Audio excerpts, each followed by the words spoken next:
nosso estudo, o apóstolo pastor Paulo Brasil me informou que vocês estão estudando confissão de fé, e ele me pediu para, na minha área de professor de história, tentar historiar um pouco acerca dos primeiros credos do cristianismo. Então, para a gente conhecer um pouquinho sobre o surgimento desses credos, a necessidade, o contexto histórico, os primeiros credos, o desenvolvimento deles. E aí, então, eu preparei alguma coisa para trazer para vocês sobre as afirmações de fé da cristandade, credos e confissões, mas focar principalmente no início, um breve histórico do surgimento dos credos antigos do cristianismo. Então eu gostaria de tratar com vocês isso hoje. A palavra credo, para a gente começar logo isso, vem do latim e significa eu creio, é uma afirmação de fé.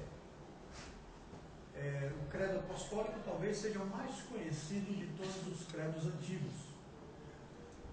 Ele tem alguns problemas históricos, alguns acréscimos que surgiram, e aí eu queria também mostrar isso a vocês nesse breve estudo que nós faremos hoje sobre esse histórico. Provavelmente, talvez o mais conhecido de todos, o credo apostólico. Começa com essa afirmação: creio em Deus Pai. Né? Então, todo credo tem essa característica de afirmação de fé. Essa expressão, eu creio, passou a se referir a uma declaração de fé que resume os pontos de convicção cristã comum a todos os cristãos.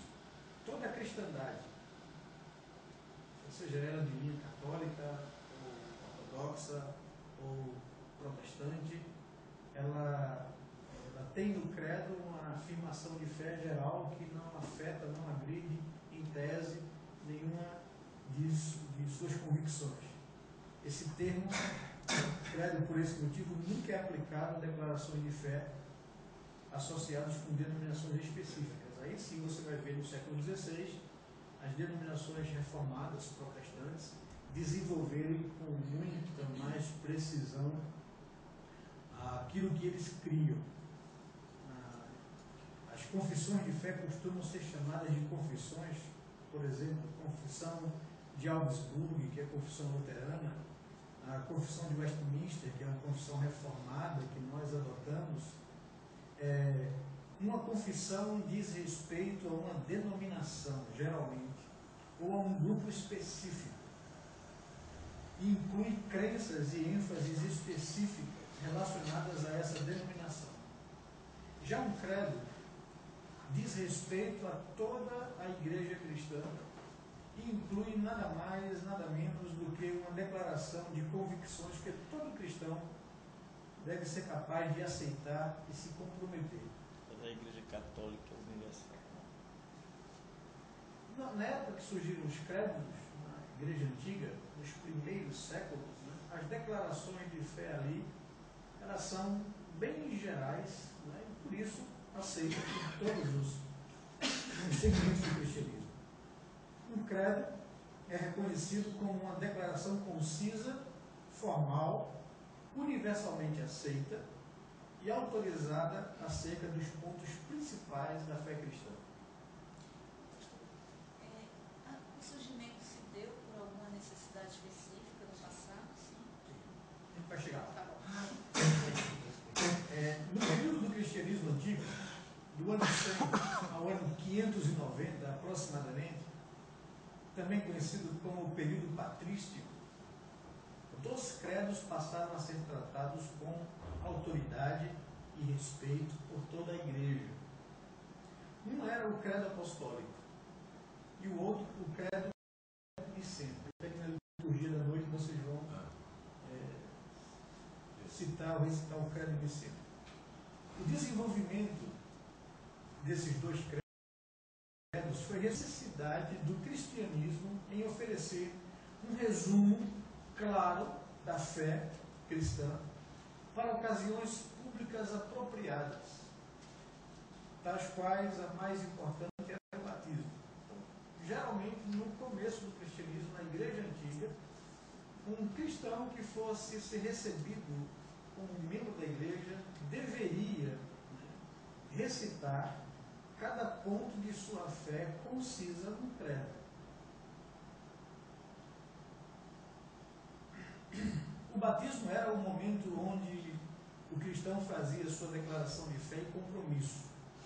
Um requisito essencial era que cada convertido que desejasse ser batizado declarasse sua fé em público.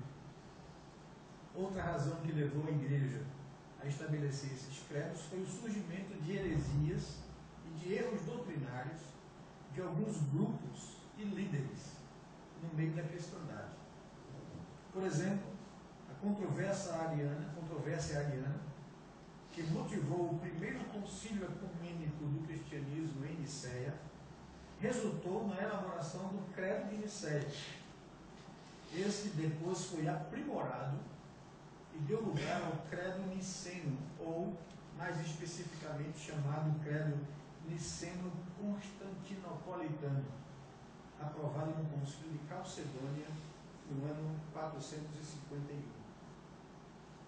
Então, de cara, nós temos 3 credos conhecidos assim, até aqui citados. O credo apostólico, o mais antigo deles, o credo de Nicéia, que é diferente do credo niceno. O credo niceno é o aperfeiçoamento desse credo de Nicéia, que surgiu no primeiro concílio e que não respondeu todas as questões ou controvérsias que apareceram na cristandade. O credo niceno, ou melhor dizendo, o melhor conhecido como credo niceno-constantinopolitano, porque fora mais desenvolvido no concílio de Constantinopla. Esse credo foi aprovado na sua última forma no concílio de Calcedônia no ano 451. O credo apostólico, vamos localizar um pouco nele aqui, para melhor entender. O credo apostólico ele é resultado de um credo mais antigo ainda, que surgiu especificamente na igreja de Roma, o chamado, o antigo credo romano. Um bispo da igreja de Roma chamado, ou bispo de Ancília, desculpem, não de Roma, chamado Marcelo, ele enviou o credo de sua igreja a Júlio, bispo. Isso por volta de 340 depois de Cristo. Algum tempo depois, com a crise do arianismo atingindo a igreja e o cristianismo, Marcelo foi desterrado de sua igreja por pressão dos adeptos do arianismo. O que acontece no cristianismo antigo é que mesmo o arianismo sendo heresia, mesmo o arianismo sendo contraposto no concílio de Nicéia, os adeptos ao arianismo, por questões políticas eclesiásticas que começaram a surgir na igreja, apesar de ser condenado o arianismo, ele ainda não desapareceu por completo e exerceu pressão em algumas igrejas.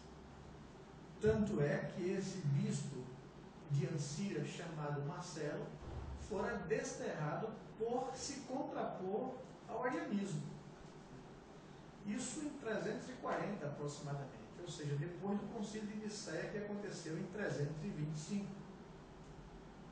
O concílio de Nicéia, apesar de ter sido o primeiro concílio e ter resoluções boas para o cristianismo, ele foi um concílio convocado e presidido por um imperador romano, não cristão, Constantino, ou seja, um leigo, convoca um concílio e preside o concílio para resolver uma questão que era importante ou de interesse do Império Romano. O Império Romano, através de Constantino, tornou legal o cristianismo em 313, por questões de interesse político. Ele não era crente. A gente tem a tradição dizendo que Constantino havia se tendo uma visão, uma batalha que estava, claro, produzido pelo primeiro historiador do cristianismo, chamado Eusébio de Cesareia, que elaborou a história do cristianismo encomendado pelo imperador romano. E, evidentemente, contou aquilo que o imperador gostaria que fosse contado. Depois, os historiadores, anos depois, examinam com mais cuidado e percebem que não era bem assim. Essa história não estava bem contada. Né? Tem essas coisas, sim. O Império Romano estava em declínio, precisava se fortalecer. O cristianismo, ou os cristãos, era uma religião perseguida, ilegal, porque não adorava o imperador, então não tinha autorização para funcionar.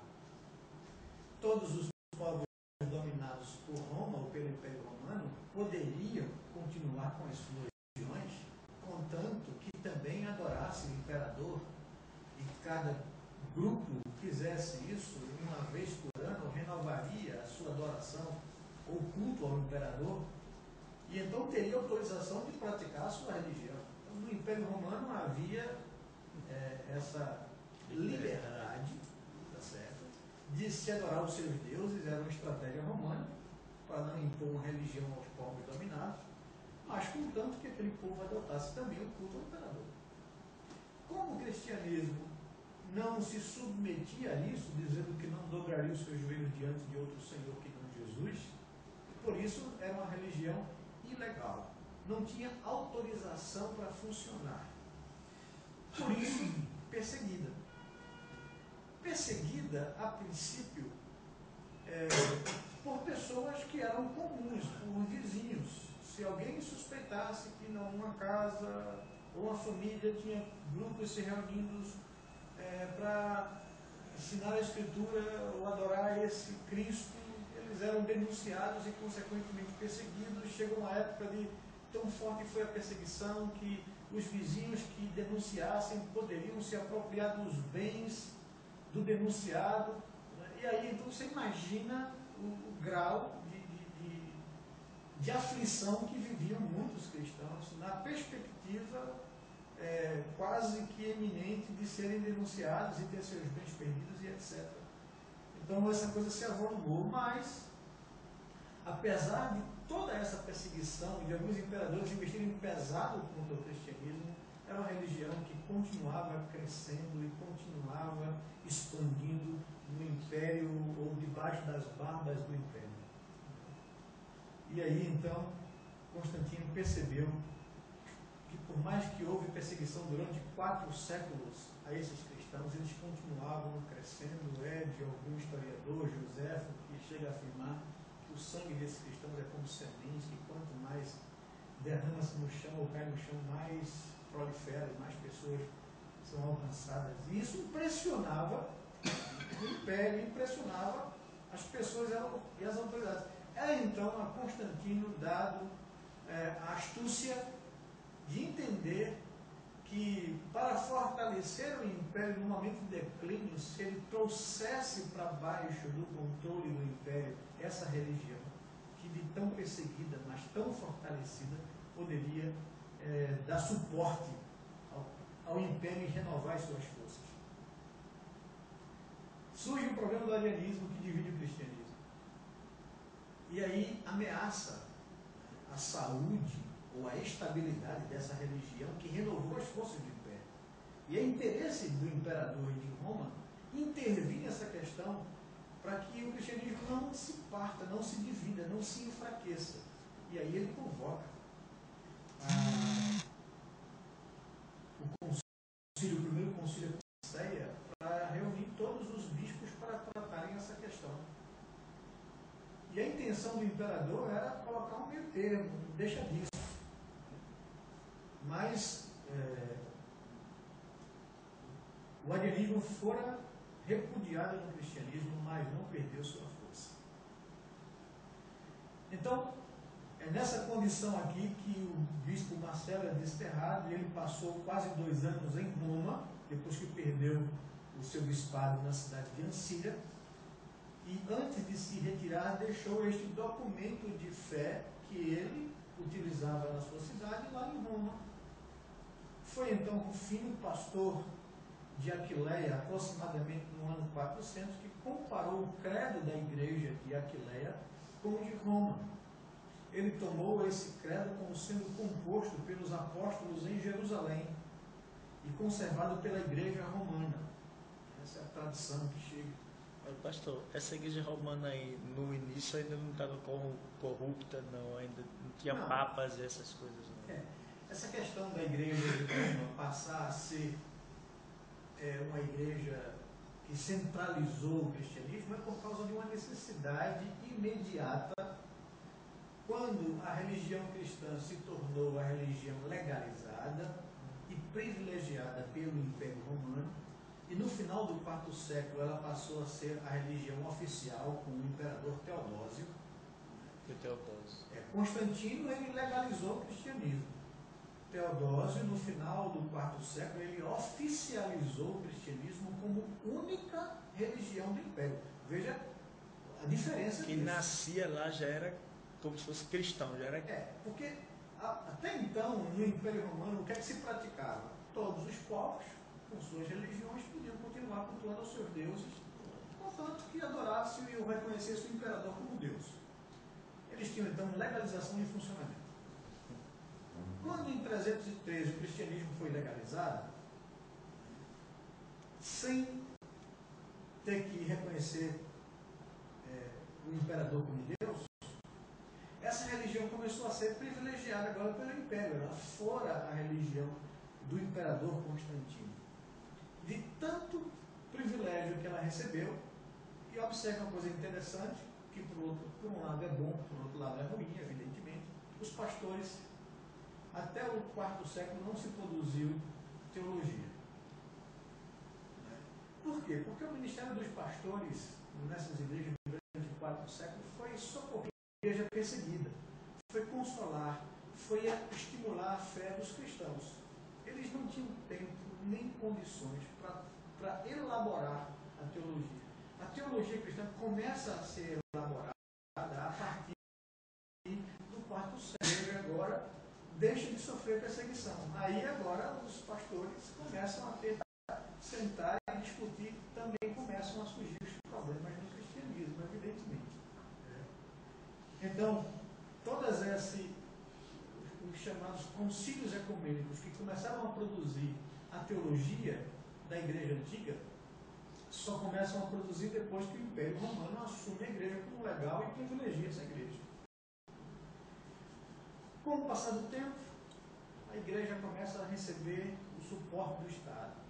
Com o passar do tempo, o Estado começa a construir os templos para a igreja, começa a sustentar os seus bispos, os seus pastores, começa a dar o suporte do Estado à igreja, e evidentemente o problema começa a surgir. Quem paga, manda. E a influência dos imperadores romanos dentro das teológicas da igreja começa a incomodar a igreja. Daí o cristianismo, os líderes do cristianismo começam a perceber que eles precisam tomar o controle da condução teológica e da vida da igreja.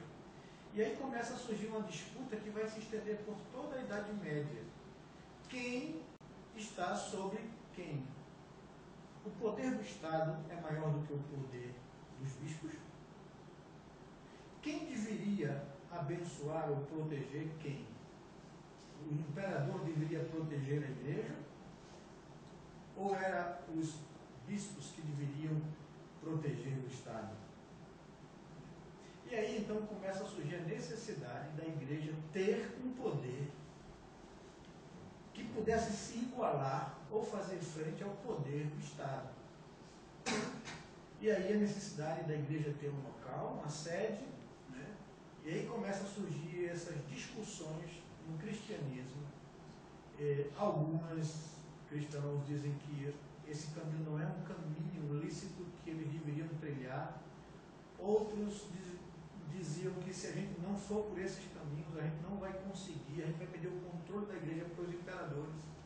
E aí então começa a surgir essa necessidade de estabelecer na igreja poderes hierárquicos, que essa disputa vai levar ao surgimento do bispo de Roma, por ser Roma capital do império, por estar a igreja de Roma ali debaixo do império romano, do poder do imperador.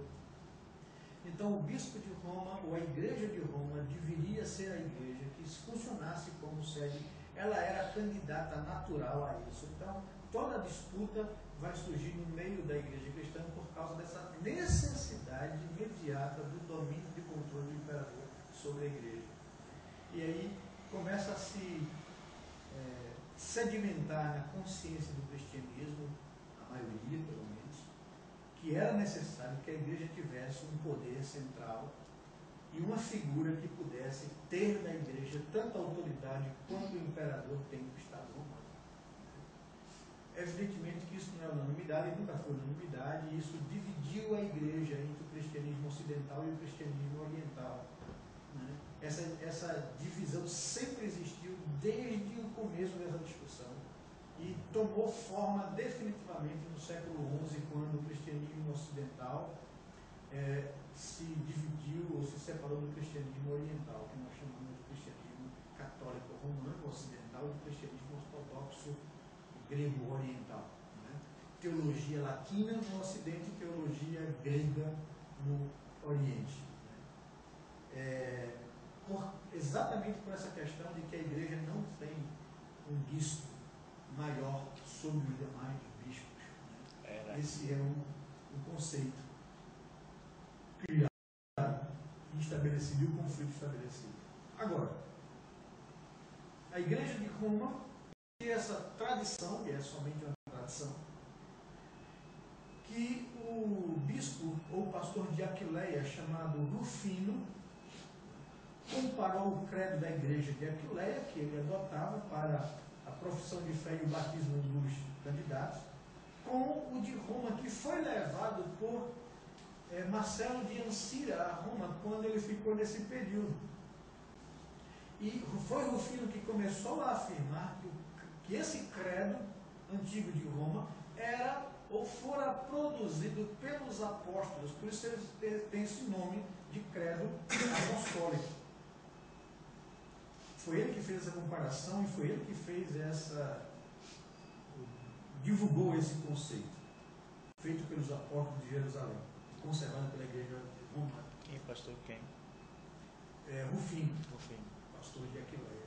Então o credo de Rufino, da igreja de Aquileia, difere do credo de Marcelo, da igreja de Ancira, e depois de Roma, em pequenos detalhes.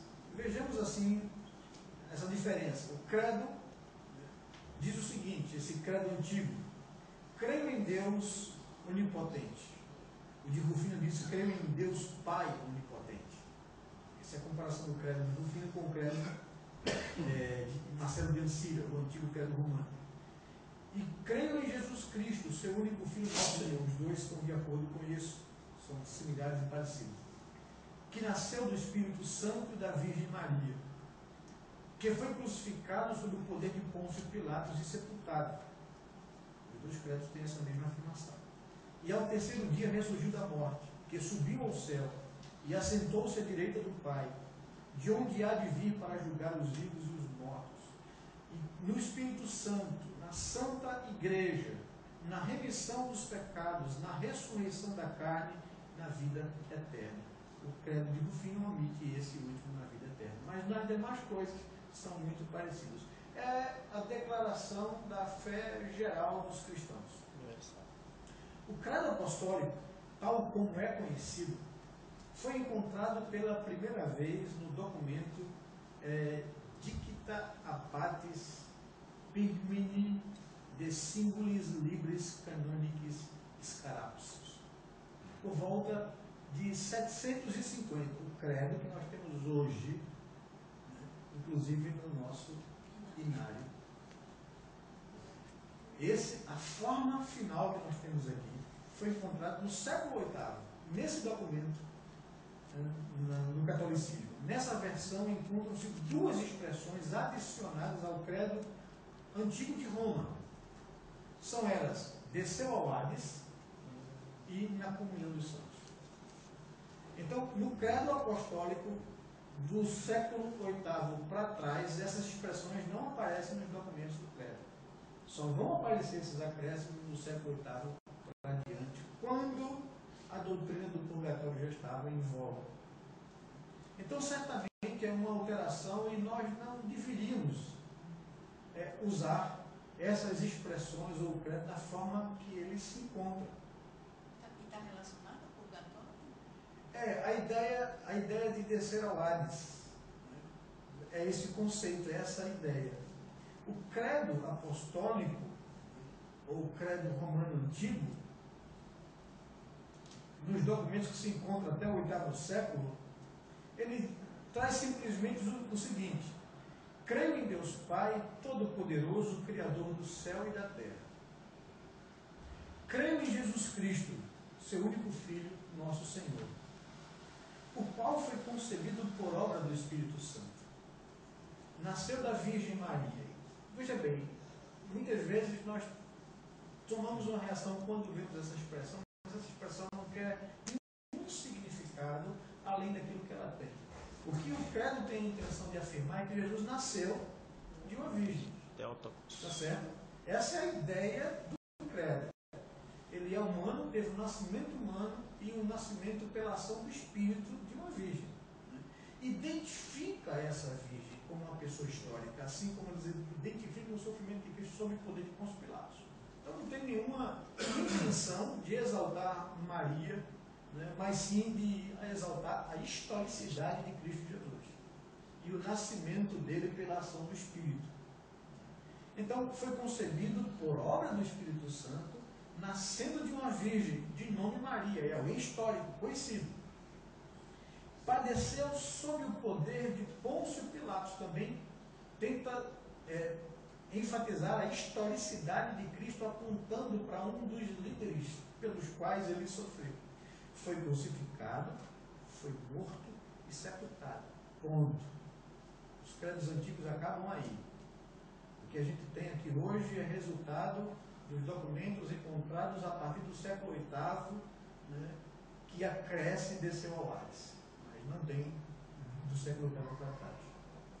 Continua: ressurgiu dos mortos ao terceiro dia, subiu ao céu, está assentado à direita de Deus Pai Todo-Poderoso, de onde há de vir para julgar os vivos e os mortos. Então, creio em Deus Pai e creio em Deus Filho, e pode ver que os argumentos acerca de Jesus estão mais desenvolvidos do que tanto Pai quanto Espírito. A oitava afirmação do credo é: creio no Espírito Santo. Creio na Santa Igreja Universal. A ideia é de que a igreja está espalhada por todos os locais. Também não faz sentido a gente transliterar a expressão católica, porque ela não tem nenhum sentido a não ser a tentativa de reafirmar que o catolicismo romano, né, é a igreja verdadeira. Mas a gente pode usar o termo católico, a Igreja de Cristo é católica. É católica. Agora, toda vez que a gente usar esse termo, seria necessário e bom que a gente explicasse, porque a semântica dessa palavra hoje, né, não aponta para a universalidade do cristianismo, e sim para uma denominação religiosa, católica romana. O Papa roubou a palavra e todo mundo esqueceu dentro do tempo.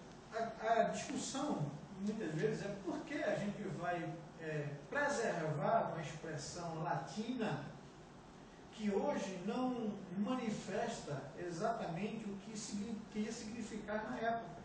Porque a expressão latina, que preserva-se hoje no credo, quer só dizer que a igreja de Cristo está espalhada em todos os lugares da terra. Então, ela é a igreja universal espalhada em todos os lugares da terra. Então, se preservarmos a expressão católica, é bom que se esclareça, né, que essa expressão significa dizer que a igreja está espalhada por todos os lugares da terra, a igreja universal, ou expressão da universalidade da igreja de Cristo. Então, creio na Santa Igreja Católica, ponto. A comunhão dos santos, pelo menos historicamente falando, não está nos credos mais antigos. É um acréscimo que aparece posteriormente. Talvez tentando fortalecer o conceito de que a Igreja de Cristo, né, ou a Igreja Católica, ela é a Igreja que preserva nela.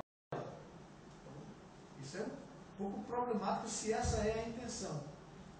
Mas só pelo fato histórico dos documentos antigos, essa é uma expressão que não faz nenhum sentido continuar ali. Creio na remissão dos pecados, na ressurreição do corpo, na vida eterna. São 12 as afirmações do credo. Por isso, né, tradicionalmente, pensa-se foram os 12 apóstolos, 12 afirmações. E Hades aí não está incluído ainda. Né? Exato.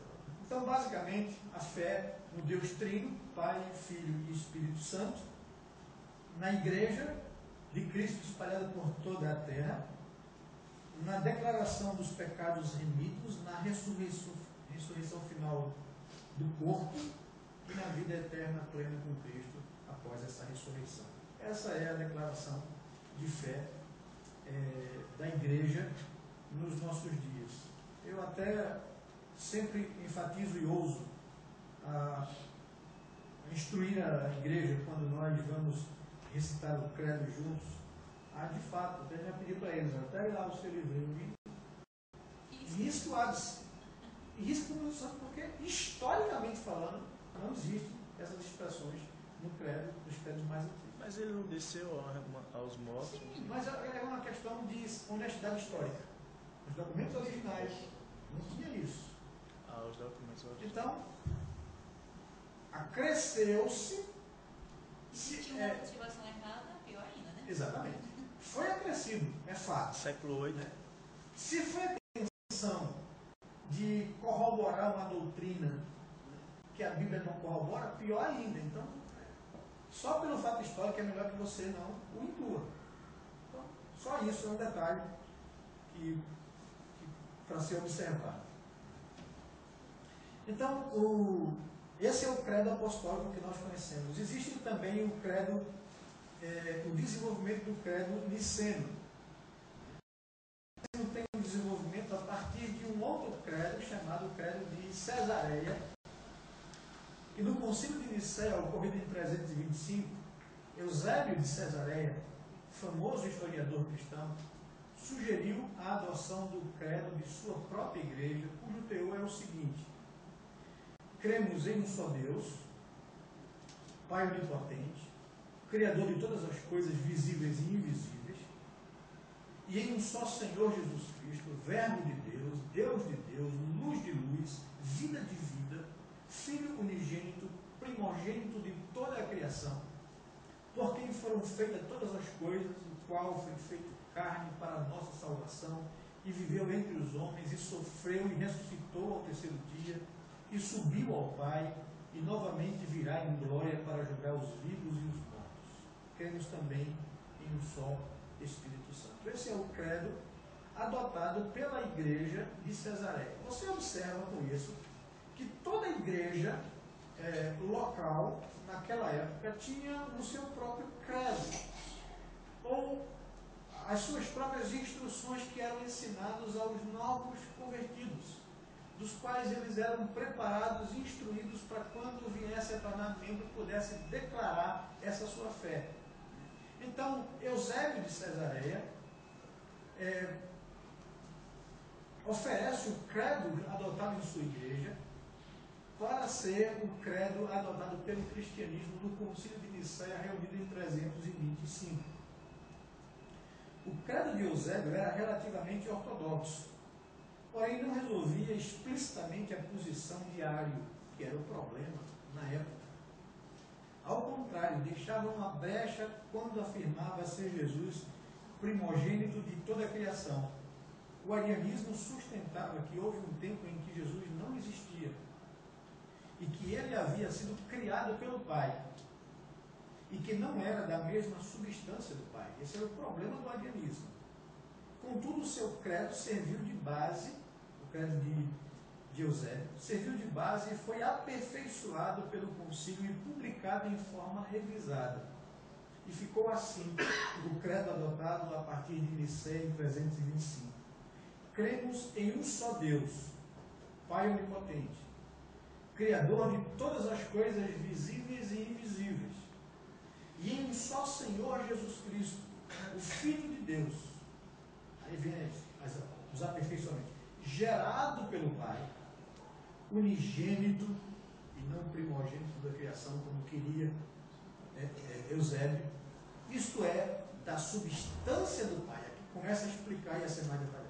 Deus de Deus, luz de luz, Deus verdadeiro de Deus verdadeiro, gerado, não feito, de uma só substância com o Pai, pelo qual foram feitas todas as coisas, as que estão no céu e as que estão na terra, o qual por nós, homens, e por nossa salvação, desceu, se encarnou e se fez homem, e sofreu, e ressuscitou ao terceiro dia, subiu ao céu, e novamente deve vir para julgar os vivos e os mortos.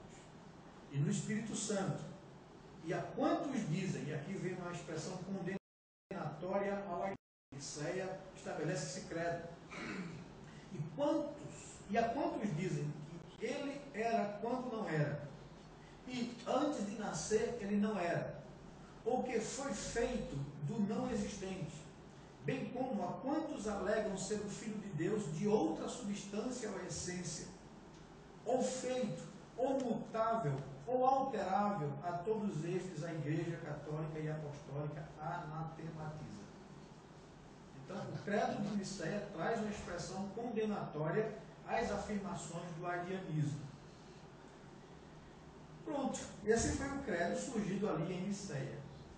Agora, o desenvolvimento desse credo, os problemas que surgiram posteriormente, porque todos os problemas teológicos ou as controvérsias teológicas que surgiram na igreja ou no cristianismo antigo diz a pessoa de Cristo. A tentativa de entender a pessoa de Cristo. A tentativa de entender a princípio se ele era ou se não era de fato Deus da mesma substância do Pai. Segundo, se era, como podia relacionar numa só pessoa duas naturezas, a divina e a humana.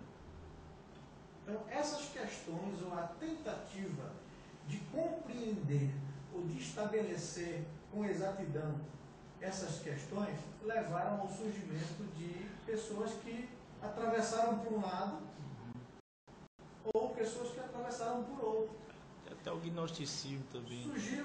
Surgiram situações em que alguns superenfatizaram a divindade de Cristo em detrimento de sua humanidade. Surgiram pessoas que supervalorizaram a humanidade de Cristo em detrimento da sua divindade. Até achar o equilíbrio na igreja antiga acerca da pessoa de Cristo Jesus, surgiram muitos problemas. O que eu costumo afirmar e dizer para vocês é que nem sempre, quando a Bíblia fala de falsos ensinos, de falsos mestres, significa dizer ou entender que essas pessoas são pessoas mal intencionadas. E essa é a grande questão e o grande perigo. Nós temos uma natureza caída e pecaminosa. O professor, diretor do seminário, na época que eu estudei, Francisco Lamar, um homem muito piedoso, ele sempre enfatizava e lembrava para a gente uma coisa, que vocês, são todos hereges em potencial. E a gente reagia a isso. Pastor, a gente está aqui estudando, a gente quer dedicar a vida a Deus, consagrar a Deus. Mas o senhor chama a gente de herege. Ele disse, vocês têm uma natureza caída e corrompida, que na tentativa de explicar a Escritura vai sempre errar. Nós temos temor no coração para colocar a Escritura como critério único e não a nossa compreensão acerca dela. A gente tem que ter esse cuidado na vida, porque é uma tendência de errar sempre, porque carregamos essa natureza caída e pecaminosa. Então, geralmente, um falso mestre ou alguém que inventa assim, é por simplesmente falta de temor no coração com relação à verdade de Deus, falta de assimilar ou de aceitar de verdade que a sua natureza é corrompida e caída, vaidade intelectual ou espiritual. Então a gente tem que ter muito cuidado com a nossa natureza. E esses homens, quando a gente mergulha na história do cristianismo, e vai ver um pouco sobre Ario, vai ver um pouco sobre Nestório, vai ver um pouco sobre Eutico, todos os homens que trouxeram algum tipo de problema na compreensão da fé cristã, nós vamos perceber que esses homens não são lobos tentando destruir a fé cristã. São pessoas tentando compreender, mas muitas vezes movido pela vaidade, pela motivação errada. Então, a gente tem que ter um cuidado devido, porque senão a gente engrossa. Alguém já falou que a gente sempre devia estar passando a mão no pelo, para ver se o pelo está engrossando, né? De ovelha para lobo. Então tem que ter um cuidado devido. Isso hoje tem assim, né? Nosso coração é pecaminoso, é enganoso, é terrível. Então, a partir daí, os problemas continuaram no cristianismo e o credo de Nicéia não respondia a todos os problemas, a todas as questões. O credo niceno, então, é uma forma mais desenvolvida do credo de Nicéia e parece ter sido extraída por estudiosos, quase palavra por palavra, das leituras catequéticas de Cirilo de Jerusalém. Esse credo foi lido e aprovado no Concílio de Calcedônia em 451. Esse credo foi considerado como o credo dos 318 pais conciliares de Niceia e dos 150 pais conciliares de Constantinopla, que aconteceu em 381. Por essa razão, esse credo também é conhecido como credo de Constantinopla, ou credo niceno constantinopolitano. Alguns estudiosos afirmam que este credo nada mais é que a revisão do credo de Jerusalém transmitida por Cirilo, que, em resumo, vocês devem ver aí, diz o seguinte, que cremos em um só Deus, Pai Todo-Poderoso, Criador do céu e da terra, de todas as coisas, visíveis e invisíveis. A segunda sentença afirma que em um só Senhor Jesus Cristo, o unigênito Filho de Deus, gerado de seu Pai antes de todos os séculos, luz de luz, Deus verdadeiro de Deus verdadeiro, gerado, não feito, sendo de uma só substância com o Pai, pelo qual todas as coisas vieram a existir, tanto as que estão no céu como as que estão na terra, o qual por nós, homens, e por nossa salvação, desceu dos céus e encarnou-se pelo poder do Espírito Santo na Virgem Maria, e fez-se homem, e também por nós foi crucificado sob o poder de Pôncio Pilato, desceu e foi sepultado, e ao terceiro dia ressurgiu, segundo a Escritura, e subiu aos céus, e assentou-se à mão direita do Pai, e virá a segunda vez, com glória para julgar tanto os vivos quanto os mortos, cujo reino não terá fim. E no Espírito Santo, a terceira sentença, Senhor e doador da vida, o qual procede do Pai e do Filho, que juntamente com o Pai e o Filho é adorado e glorificado, o qual falou pelos profetas. Quarta sentença, e numa só igreja, santa, universal e apostólica. Quando fala santa, universal, ou católica e apostólica, quer enfatizar não a denominação que surgiu a posteriori, mas quer afirmar que a igreja ela é santa ou separada do mundo para Deus, que ela está em todos os lugares da terra e fundamentada sobre a fé e o ensino dos apóstolos. E a última sentença, confessamos um só batismo para a remissão dos pecados e esperança pela ressurreição dos mortos e a vida do mundo por vir.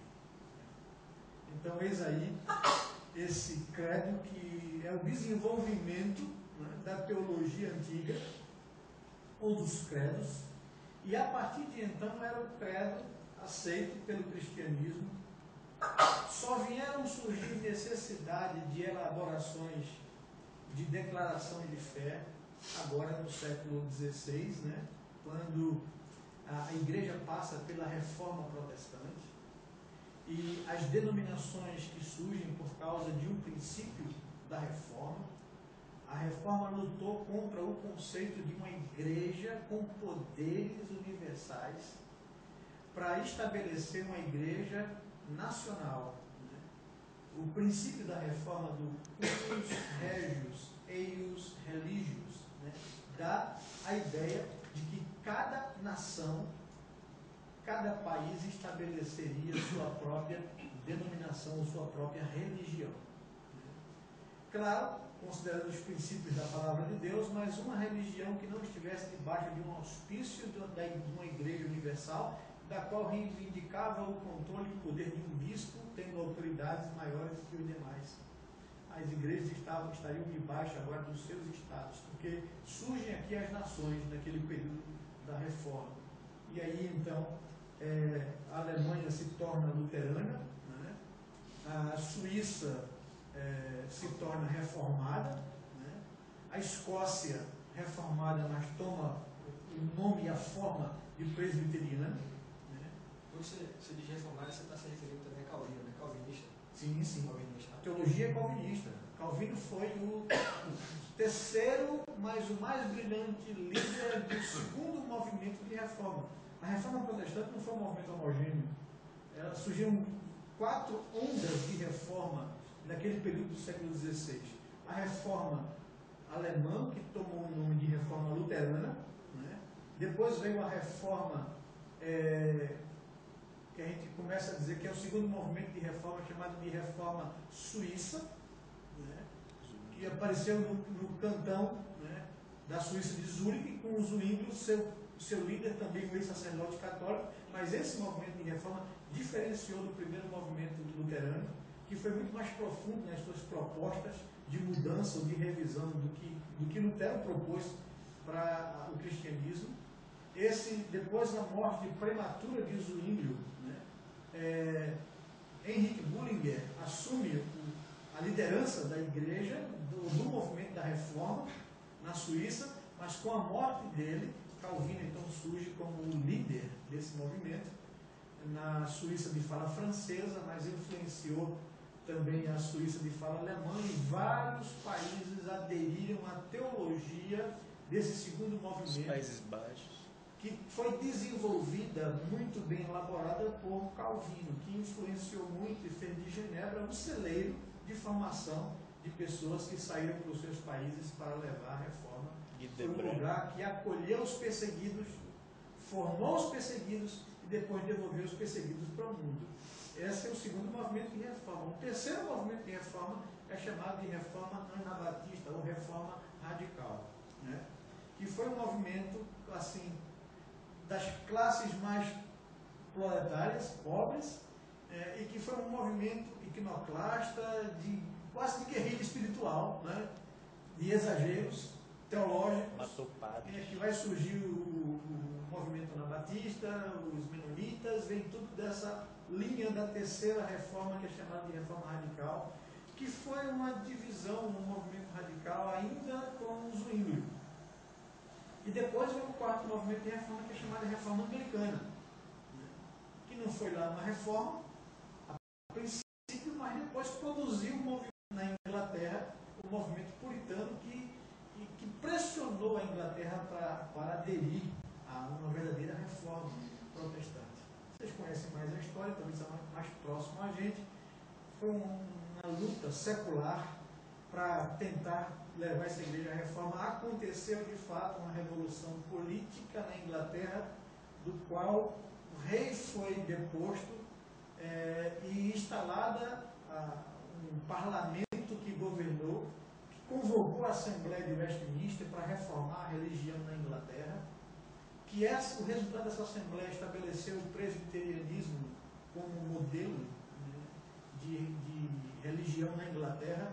Talvez não fora uma decisão muito acertada, porque na época havia muito mais puritanos que não aderiam ao governo presbiteriano, mas congregacional. E aí os problemas, né, eclesiásticos e políticos, por causa dessa questão de governo, levou essa igreja a se enfraquecer, e de fato foi retomado o modelo monárquico, e também o modelo monárquico político e o modelo monárquico episcopal para o anglicanismo.